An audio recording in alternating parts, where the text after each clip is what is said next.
Imagine being a 10-year-old girl and being told that your 7-year-old sister is diagnosed with type 1 diabetes. Initially, you're not sure what this means and you don't know the severity of the disease. You don't realize any of this until after going to several meetings with the doctor with your mother and your sister. After going to several of these meetings, you discover that your 7-year-old sister must now prick herself 5 times a day with a needle in order to check her glucose levels. She also must rely on others to administer her insulin shots for her in order for her to maintain a healthy lifestyle. Now you may all realize that this story is about me and my sister and my family. Now you may be sitting there wondering, why does any of this information pertain to me? I don't know anyone diabetic, and myself obviously doesn't plan on becoming diabetic. Well, you may not know anyone now, but eventually you may come across someone, or your grandchildren or your children, or even yourself can develop diabetes.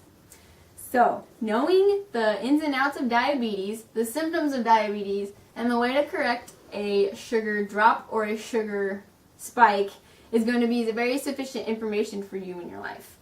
Noted by Amanda Schaefer in her 2007 article of the New York Times called In Diabetes, A Complex of Causes, 73,000 deaths per year caused from type 1 and type 2 diabetes. You knowing this information could lower this number and you may even save a life. Now, what is diabetes? There are 2 types. The less severe but more common type is type 2 diabetes. This occurs in approximately 90 to 95 out of 100 people who have the disease. In this disease, the pancreas does produce insulin, but the body suffers from insulin resistance, where it doesn't use the insulin properly, resulting in a blockage of the glucose. If the body can't use the glucose, then the cells don't have enough energy to perform the normal bodily functions, resulting in possible heart or kidney / liver disease.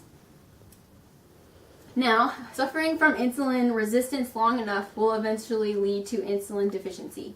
After one is diagnosed with insulin deficiency, they will most likely have to start taking pills to correct this or give themselves small dosages of insulin to correct this problem. In a type 2 pre-diabetic, one can live a healthy lifestyle by exercising regularly, eating healthy, and maintaining a healthy weight in order to slow down the effects of diabetes or stop it completely. According to Marion Franz in his 2007 article, The Dilemma of Weight Loss in Diabetics of the Diabetes Spectrum Journal, those who are healthy decrease their risk of diabetes by 58%. Now, for a type 1 diabetic, this is the form that is more severe and also less common. In this type of diabetes, it affects only 5 to 10 out of the 100 people who have diabetes. In this disease, your own immune system attacks the beta cells inside your pancreas, limiting your pancreas from producing any insulin at all. Now, this type of diabetes cannot be prolonged or stopped at all by any sort of healthy living or any other requirements. So a person living with type 1 diabetes will have this forever and will constantly need to administer themselves with insulin shots in order to correct this disease. Now that we know the summaries of type 1 and type 2 diabetes, we will transition into the symptoms of these diseases. The symptoms of type 2 diabetes are harder to recognize as they are less severe. Actually, 8 million people in the world have type 2 diabetes and they don't even realize it because their symptoms are so subtle or can be confused for some other type of disease such as a cold. A study conducted by Clark, Fox, Grandy, and others on the symptoms of diabetes and their association with the risk and presence of diabetes in 2007 concluded that 44% of people in their study who had type 2 diabetes didn't report having any of the 7 symptoms that they used in their experiment.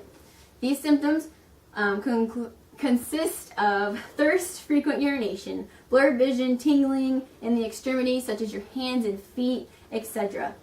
These are very mild and again are not very noticeable. Recently related to type 2 diabetes is actually stress. I came across this information while reading a 2014 article titled Psychological Stress Could Contribute to Developing Diabetes by Carl Engelking. Type 2 diabetes symptoms Type 1 diabetes symptoms consist of everything of a type 2 diabetic, except the more severe symptom is weight loss, and this is actually used most commonly to diagnose those with type 1 diabetes. Now that we know the symptoms of type 1 and type 2 diabetes, we'll transition to what to do if there's a sugar spike or a sugar drop.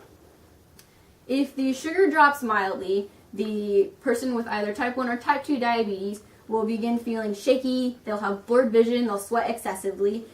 If they transition into a moderately low sugar level, they are awake, they will deal with irritability, slurred speech, and confusion.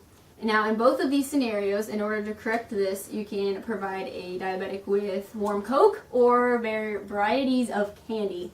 If the diabetic is asleep and suffers from moderately low sugar levels, they will begin acting erratically in their sleep. Their sleeping patterns will be disrupted and they'll sweat profusely. Again, you need to wake them up subtly and administer them with some sort of candy or warm Coke. If their sugar gets too high, they will experience dry mouth, frequent urination, and hot flashes, also headaches. In order to fix this, they must drink tons of water to flush out their system and take a corrective dose of insulin in order to counteract the effects of their high sugar. If their sugar gets too high, they could become at risk of a diabetic coma. This generally happens in type 2 diabetics, and their symptoms include hallucinations and or paralysis. These people need to be taken to the emergency room immediately and seek medical attention. Now, all of this knowledge needs to be repeated by you on a daily basis. You need to more understand the ins and outs of diabetes and the ways to help a diabetic if they're suffering from high or low sugar spikes or drops. I believe that knowing this information will assist someone in your lifetime. This information is knowledgeable and very vital to your life and someone around you. As I said before, you could know someone eventually, or you yourself could become a diabetic. As mentioned before, anyone in your lifetime can become diabetic, and you may be sitting there thinking, well, I doubt this will ever happen to me, but as noted most blatantly by Joslin Diabetes Center in their 2015 article, General Diabetes Facts and Info, diabetes can occur to anyone. So keep this in mind and learn about diabetes. Turn.